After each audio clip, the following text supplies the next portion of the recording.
One and all, it is the 17th of June, Friday. I'm still on the road out in Tennessee. And I did have more to comment on, but now time has gotten short because my computer decided to restart an update during my very first recording. So that sucked up a lot of time. So here I am, ready to rock and roll again. But some of the information we need to get into, of course, everybody's talking about who isn't, interest rates and what's going on with inflation. But we had the Fed hike this week 75 basis points, which did have an effect to the benefit. But what we also started seeing is all the other inflation, I guess, combating techniques being used across the world. Swiss Bank did a surprise rate hike this week, yesterday actually, at 50 basis points, which was big. They was not anticipated. So there's a worry that maybe things are a little bit higher than what they anticipate over there. But come on, guys, Switzerland's been freaking high forever. But that's neither here nor there. Brazilian central bank, 50 basis points. That's a total of 9% this year. They've raised their interest rates to 12.25%. That's in Brazil. That's what the federal fund rate is there. Well, equivalent federal fund rate. Their central bank is 12.25%. Bank of England up a quarter, 25 basis points. Taiwan, 12.5 basis points. The UAE, 75 basis points. Qatar, 75. Bahrain, 75. So, and then the Fed hiked their rates at 75, which everybody expected. We thought maybe 100, but there's speculation out there that the reason they did go 100 because it might put more fear into it. Like, oh boy, they're going that deep. Maybe that means things are a lot more crazier than they believe. So there's a lot happening out there with respect to what these central banks are doing and how they are approaching this inflationary world that we live in, and how they're trying to slow that down a little bit. If they get too crazy, people freak out. If they don't do enough, people freak out. So it's I think it's little testing here and there, seeing what they got to do, measure a little bit, see what happens, measure a little bit, see what happens.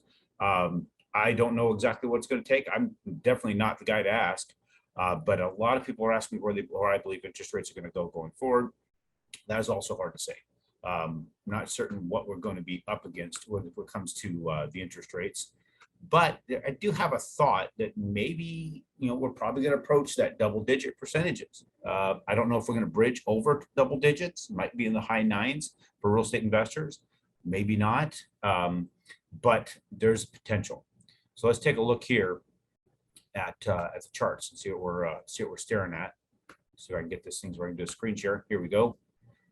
So what I did is I went away from the old line that we saw here. See that we had that large drop that we had before. This was last week. Literally 2 trading sessions took us this far down.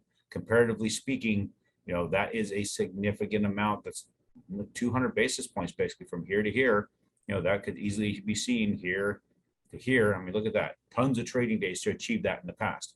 But what I drew here was where we bottomed out. I thought this was interesting. We go all the way back. The last time we touched those areas was back in 2011. And that was only for a quick moment and then went right back up. If we go back behind that, further back, we're going to look 2009-ish, I think, to where we'd see, actually, sorry, that was 2009. We're going to see back, say, probably somewhere in the range of about 2007, 2008, where we were in this area a lot. Now, why do I want to bring up 2007, 2008? 2007, 2008, we're looking at interest rates for real estate investors before the crash, somewhere in the range of about high 8s and sometimes low 9s, maybe high 7s. It moved around in those areas, but I think we're going back there, guys. I think we're going to be in those areas, and that might be the norm. Why would I say that? Well, look at this. All this here, everything here, about probably right in here on, that was all from Fed injection of capital into the markets. The times when the Fed pulled out of the markets was right in here. You saw it bottom out there, and they put right back into the market, starting to bring it back in. And then this is where you see the Fed really start dumping money in to keep it at these levels. So if this was all from capital being shoved in from the U.S. Treasury into mortgage-backed securities, and I know it's not all of it was the Fed, but there was a lot of influence with the Fed's injection of capital into the mortgage-backed securities.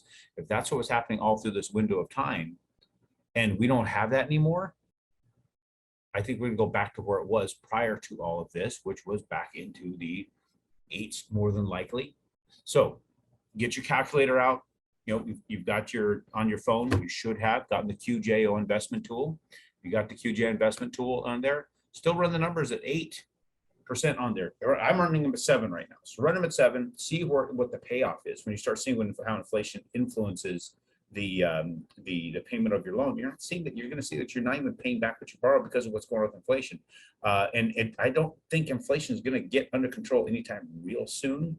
But we're going to still see this. Well, if you look back in history, just at shadowstats.com, it's easy to see inflation's been over 8% since 2012, pretty reasonably. So anything that you get below that is money that's free. If it's above it, let's say we go to interest rates of, let's say, 8.5, and from what I'm putting in here with my calculator you guys have, I'm showing that at 8%.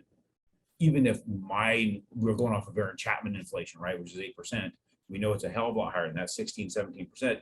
That's only 0.5% cost in reality for the money. So you got to remember that when you lock in your costs, you're paying back over time. You're not paying back what you even borrowed. So don't stress too much about that. Find places that you can rent for long periods of time, things that you can raise rents on. We're not going to get too crazy with the rent raises. I think that might be a short-lived thing as well, as far as to the extent they have it. There's no reason why we can't raise 3, 4, 5% year over year, but 10, 12, 14%, that doesn't seem right. The wages can't keep up with that, but still going to have the ability to raise rents. As long as you can do that, guys, you win every single time. So don't let this interest rate stuff freak you out. Let it freak everybody else out. Get yourself in position to find a great home, great business partners to work with, people who know what they're doing, and stay positioned to continue to take down deals. Just the way it works, man. I'll see you guys on Tuesday. We'll be back at the regular office then.